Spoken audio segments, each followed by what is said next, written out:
hand, and we do not need to go there and offer our puny little suggestions. So when we really remember that, we watch them become so brilliant. They just are so resourceful and so likely then to come up with a pathway or a solution that's just perfect for them. And I love it. My coaches, when we're training, they say, when they're working with their practice clients, they said, I could never have thought of that solution, but they did. And I said, yes. So empowerment is the one that really jumps out for me. Again, when I market to my potential students, and then when we teach the course, and then, of course, when they're working with their clients. Oh, that is it is. I love the way you worded that, Billy. It's honoring the positioning and how you can differentiate that line of where coach starts to come up against consultant. Very well said. Very well said. I'm sure and that's I think on a secondary tenet here, it would be your word there of confidence. And I like the way you tied that together, though, that by empowering your coaches, they felt the confidence. And I think then when they felt the confidence, they could really dig deep inside, and they were coming up with things that they couldn't believe was even coming out of them, which was remarkable. Yeah, exactly. Oh, that's beautiful. Well, let's talk about some of the roadblocks to watch out for now. Which hurdles did you personally face, and how did you overcome them?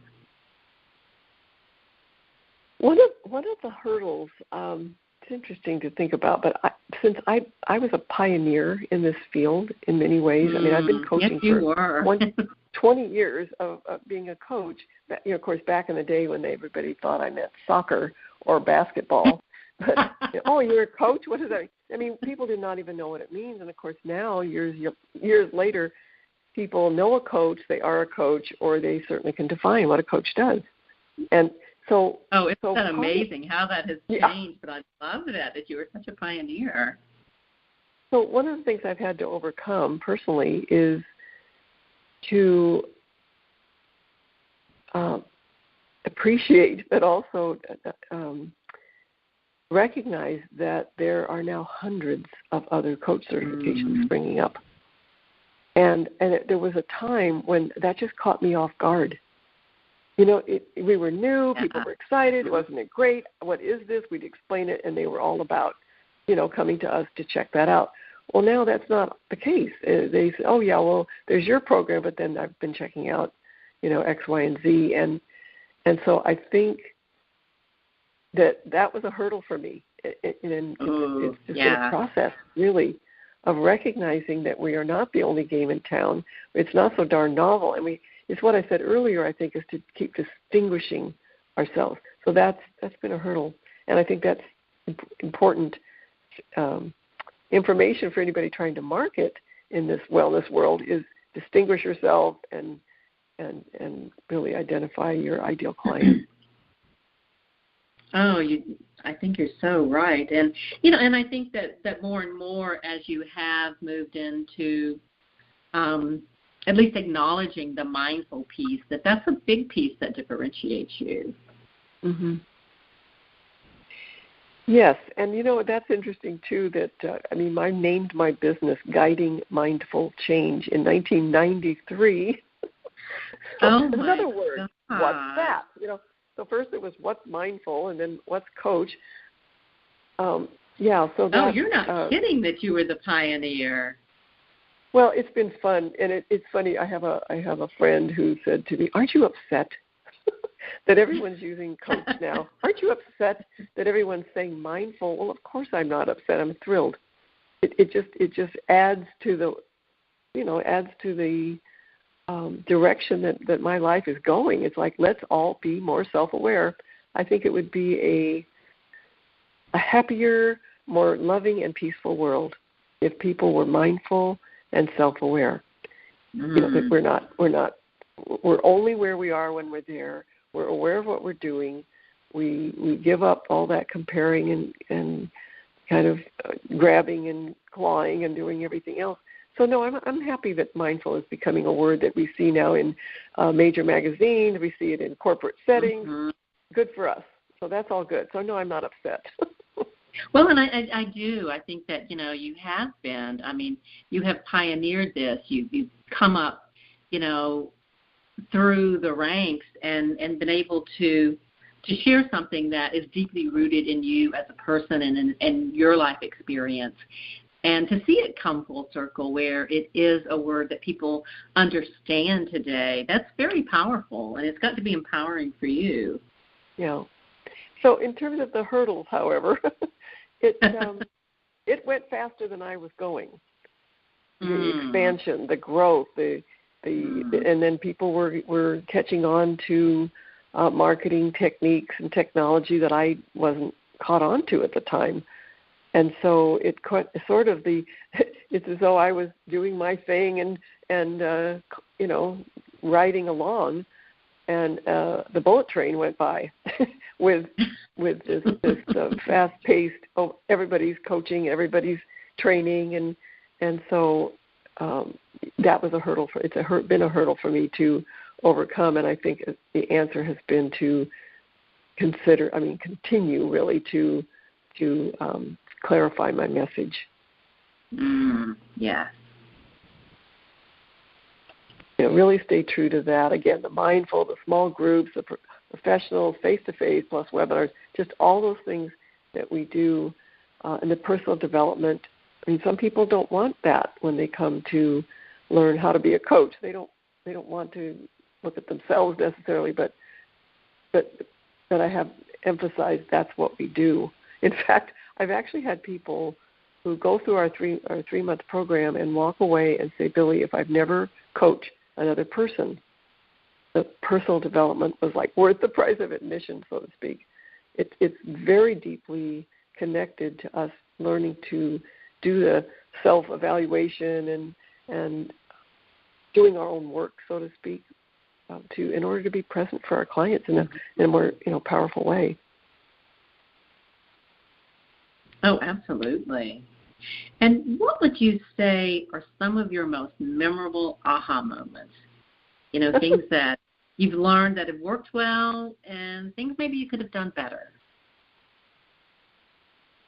Well, probably stay up with the pace would be what I wanted to learn better. Okay. Just to try to stay with it. And really, quite honestly, that means what I'm doing now, which is involve other people. And I think, because this was sort of my baby and right. it was close to my heart, and that I kept it a little too close. And what I'm doing now is I have people all around me now doing what they do best and supporting me. So that was an aha for sure.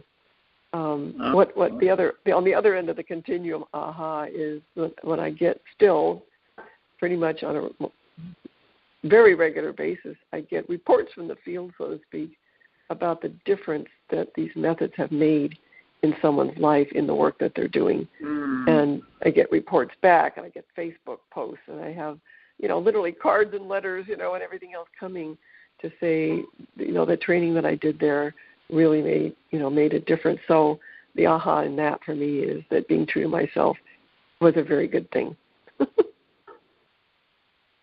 Oh, that's good to be so rewarding too. I mean, when the work that you've done and this has been like a lifelong. It's not just like something like you said that you just popped into coaching like so many people did later on. It's like you've gone from the ground up and grown a profession that is now huge. So seeing the kind of results that you're seeing has to be like extremely rewarding. Well, it's one of the ahas in success was now that these national organizations have sprung up that are certifying coaches nationally, they look for schools that meet certain pretty strict criteria.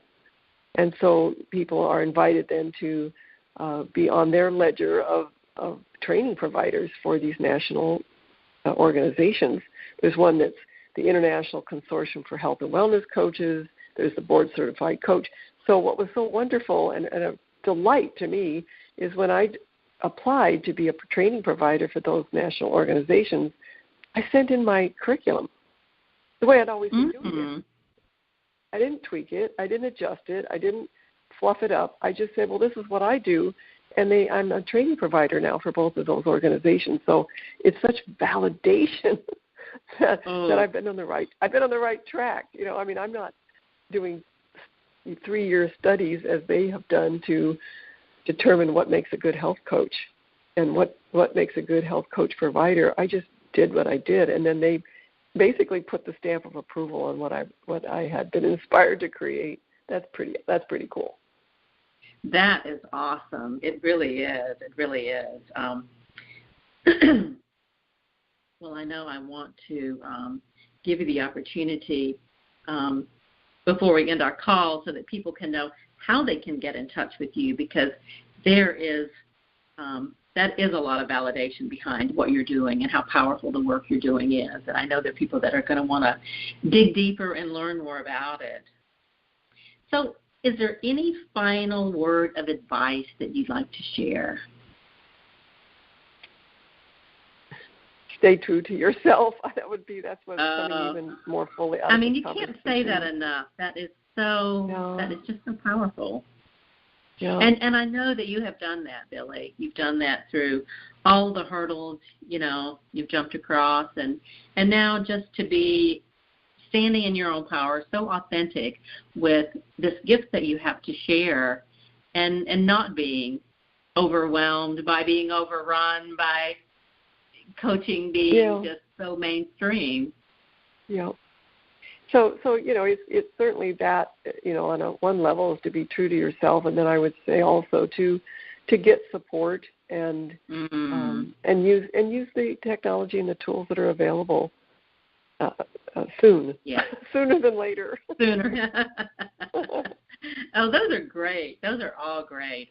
And I love the getting support, too. And I think just letting people know that it's okay. It's okay to get help, because I think sometimes we just think we have to take everything as entrepreneurs on ourselves, and it's just not possible. So there are tech tools that are helpful, but sometimes you have to get help with that stuff, too. So it's nice to know that you can and that, you have permission. Mm-hmm. Absolutely. Well, how can our audience connect with you, Billy? Well, I'm one of those old-fashioned. I'm available in all sorts of ways, whether it be phone, text, email, webinars, whatever, and obviously a website. So I'll start with that. The website is guidingmindfulchange.com. And on that, of course, is all the other contact information. Okay. But the email address is just Billie, BILLIE, @guidingmindfulchange.com. So, a phone call. Oh, perfect. You name it, that's all on the website. And this will be, our call will be transcribed, so it'll also be easy for people to, some people are readers, some people are listeners, and some people may want to go to that recording to find more information as well. So, because I know that people are going to want to connect with you. I can't thank you enough for this just really enlightening interview. I found out things I didn't know for sure, and I learned some really empowering marketing stories and some really beautiful stories about you and your work and how we can market and share in this world of wellness. So thank you, Billie Francis, for being available and for sharing this with us today. My pleasure. Thank you for the work you're doing as well. Well, thank you for listening in, and we will end our call for today. And once again, thank you, Billie Francis, and look her up. She is the guiding coach the guiding mindful change, and she has been guiding mindful change since long before any of us knew about being mindful. So thank you so much, my dear. It's been a real privilege for me. Thank you. And we'll talk soon. Bye for now. Bye.